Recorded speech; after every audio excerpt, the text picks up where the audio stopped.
லேவியராகமம் என்பது வேதாகமத்தின் மிகவும் ஆழமான பரிசுத்தத்தின் பிரமாணம் ஆகும். பலருக்கு இது கடினமான புத்தகமாக தோன்றினாலும் இறையியல் ரீதியாக இது கிறிஸ்துவின் பலியை விளக்கும் மிக முக்கியமான திறவுகோல். இதன் மிக முக்கியமான 50 மறைபொருள் குறிப்புகளை பார்ப்போம். அடிப்படை மற்றும் கட்டமைப்பு. பெயர் காரணம் எபிரேய மொழியில் வைக்ரா என்று அழைக்கப்படுகிறது. இதற்கு அவர் அழைத்தார் என்று பொருள். மையப் பொருள்: நீங்கள் பரிசுத்தவான்களாயிருங்கள், நான் பரிசுத்தர். லேவியர் 19:2 என்பதே இப்புத்தகத்தின் மைய வசனம். இடம்: இப்புத்தகம் முழுவதும் இஸ்ரவேலர் சீனாய் மலையடிவாரத்தில் தங்கியிருந்த 1 மாத காலப்பகுதியில் கொடுக்கப்பட்டது. தொடர்ச்சி: யாத்திராகமம் வாசஸ்தலத்தை அமைப்பதோடு முடிகிறது. லேவியராகமம் அந்த வாசஸ்தலத்தில் எவ்வாறு ஆராதிப்பது என்பதை விளக்குகிறது. அமைப்பு: 1 முதல் 16 அதிகாரங்கள் தேவனை அணுகும் வழியையும், சாக்ரிஃபைஸ் 17 முதல் 27 அதிகாரங்கள் தேவனோடு நடக்கும் வழியையும், சாங்டிஃபிகேஷன் கூறுகின்றன. 5 வகை பலிகள். சர்வாங்க தகன பலி முழுமையான அர்ப்பணிப்பை குறிக்கிறது, கிறிஸ்துவின் முழுமையான கீழ்ப்படிதல். போஜன பலி பாவமில்லாத கிறிஸ்துவின் பரிசுத்தமான மனிதத் தன்மையையும் நற்கிரியைகளையும் குறிக்கிறது. சமாதான பலி தேவனோடு ஏற்பட்ட சமாதானத்தையும் ஐக்கியத்தையும் குறிக்கிறது. பாவ நிவாரண பலி அறியாமல் செய்த பாவங்களுக்கு பரிகாரமாக செலுத்தப்படுவது. அக்கிரம நிவாரண பலி மற்றவர்களுக்கு இழைத்த தீங்குக்கு இழப்பீடு வழங்குவதோடு தொடர்புடையது. ஆசாரியத்துவம் அபிஷேகம் ஆரோனும் அவர் குமாரர்களும் பிரதிஷ்டை செய்யப்பட்டது விசுவாசிகள் ராஜரீக ஆசாரிய கூட்டமாக மாறுவதற்கு நிழல். நாதாப், அபியூ இவர்கள் அந்நிய அக்கினியை கொண்டு வந்ததற்காக தண்டிக்கப்பட்டது ஆராதனையில் மனித இஷ்டத்திற்கு இடமில்லை என்பதை உணர்த்துகிறது. ஆசாரியரின் உணவு பலிகளில் ஒரு பகுதி ஆசாரியர்களுக்கு வழங்கப்பட்டது. ஊழியர்களை பராமரிக்கும் பொறுப்பை தேவன் ஏற்றுக்கொண்டார். உடல் தகுதி ஆசாரியர்கள் எவ்வித ஊனமும் இல்லாதிருக்க வேண்டும் என்பது கிறிஸ்துவின் பூரணத்துவத்தை குறிக்கிறது. பரிசுத்தமும் உணவுமுறைகளும் சுத்தமான மற்றும் அசுத்தமான மிருகங்கள். இது இஸ்ரவேலரை புறஜாதிகளிடமிருந்து பிரித்துக் காட்ட தேவன் ஏற்படுத்திய உணவு ஒழுங்கு. இரத்தத்தின் முக்கியத்துவம் மாம்சத்தின் உயிர் இரத்தத்தில் இருக்கிறது. இரத்தம் சிந்துதல் மூலமே மீட்பு சாத்தியம் என்ற கோட்பாடு இங்கு உறுதிப்பட்டது.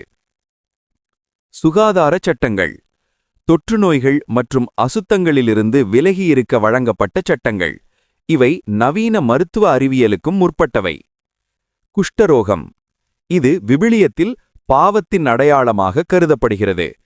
குஷ்டரோகி சுத்திகரிக்கப்படுவது ஒரு பாவி மனம் திரும்புவதற்கு சமம். பாவ நிவாரண நாள் யோம் கிப்பூர் மகா பரிசுத்த ஸ்தலம். வருடத்தில் ஒருமுறை மட்டுமே பிரதான ஆசாரியர் அங்கு செல்ல அனுமதி உண்டு.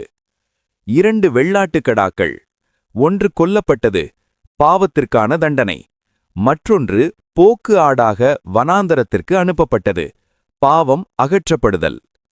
கிறிஸ்துவின் நிறைவேற்றம் எபிரேயர் 9ஆம் அதிகாரம் இந்த நாளை கிறிஸ்துவின் சிலுவை மரணத்தோடு ஒப்பிட்டு விளக்குகிறது. 7 பண்டிகைகள். பஸ்கா கிறிஸ்துவின் மரணம். புளிப்பில்லாத அப்ப பண்டிகை பரிசுத்தமான வாழ்க்கை.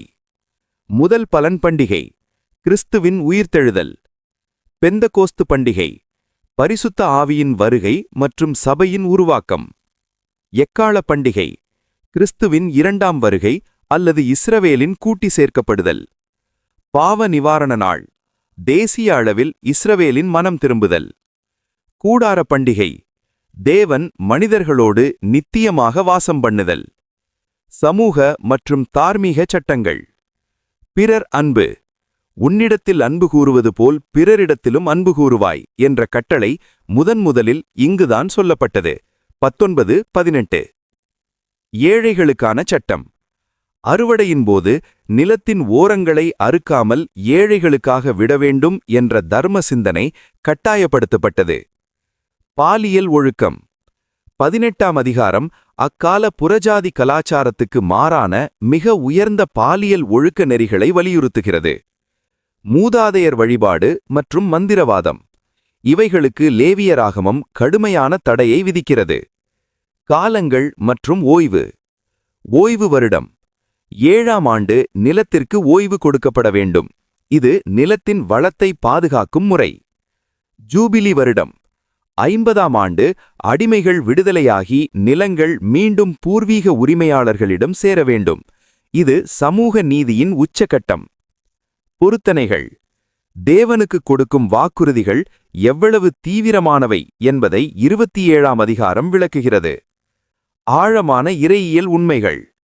பதிலீட்டு பலி சப்ஸ்டிடியூஷனரி அட்டோன்மெண்ட் என்ற ஒரு உயிருக்கு பதிலாக இன்னொரு உயிர் என்ற பலிமிருகம் என்ற பலிமுறை இங்கு ஆழமாக விளக்கப்படுகிறது. பலியின் இரத்தம் தேவனின் நீதியை திருப்திப்படுத்துகிறது, கோபத்தை சாந்தப்படுத்துகிறது. பலியின் விளைவு பலி செலுத்தப்படுவதால் பாவம் மறைக்கப்படுகிறது அல்லது கழுவப்படுகிறது. எண்ணெய் பலிகளில் பயன்படும் எண்ணெய் பரிசுத்த ஆவியானவரின் ஆளுமையை குறிக்கிறது. வெண்ணப்போளம் இது ஆராதனையின் நறுமணம் மற்றும் கிறிஸ்துவின் ஜெபத்தை குறிக்கிறது. உப்பு உடன்படிக்கையின் மாறாத தன்மையை குறிக்க உப்பு உடன்படிக்கை பயன்படுத்தப்பட்டது. புளிப்பு பலிகளில் புளிப்பு சேர்க்கக்கூடாது என்பது பாவ நின்மைத்தன்மையை குறிக்கிறது. மற்ற விவரங்கள். நெருப்பு எரிய வேண்டும். பலிபீடத்தின் நெருப்பு எப்போதும் அணையக்கூடாது என்பது இடைவிடாத ஆராதனையை குறிக்கிறது. ஆசாரியரின் உடை அவை மகிமைக்காகவும் சிங்காரத்திற்காகவும் செய்யப்பட்டன.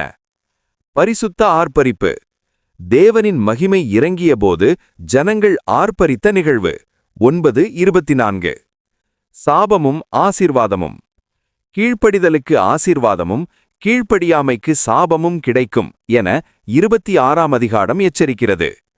தசமபாகம் நிலத்தின் பலனிலும் கால்நடைகளிலும் 10 கர்த்தருக்கு பரிசுத்தமானது என உறுதிப்படுத்தப்பட்டது. நிந்தனை செய்தவன் தேவ நாமத்தை தூஷித்தவனுக்கு கொடுக்கப்பட்ட மரண தண்டனை தேவ நாமத்தின் மகத்துவத்தை காட்டுகிறது. அந்நியர் பாதுகாப்பு இஸ்ரவேலில் தங்கியிருக்கும் அந்நியர்களையும் நேசிக்க வேண்டும் என்ற கட்டளை 19:34. முடிவு இவைகளே கற்பனைகள். லேவியராகமம் ஒரு சட்ட புத்தகமாக இருந்தாலும் அது தேவனுக்கும் மனிதனுக்கும் இடையிலான அறவை சீர்படுத்தும் அன்பின் வெளிப்பாடு. இந்த குறிப்புகள் உங்கள் ஆவிக்குரிய வாழ்க்கைக்கு உபயோகமாக இருக்கும் என நம்புகிறேன். அடுத்ததாக எண்ணாகமம் புத்தகம் பற்றிய மறைபொருள் குறிப்புகளுடன் சந்திப்போம். ஆமேன்.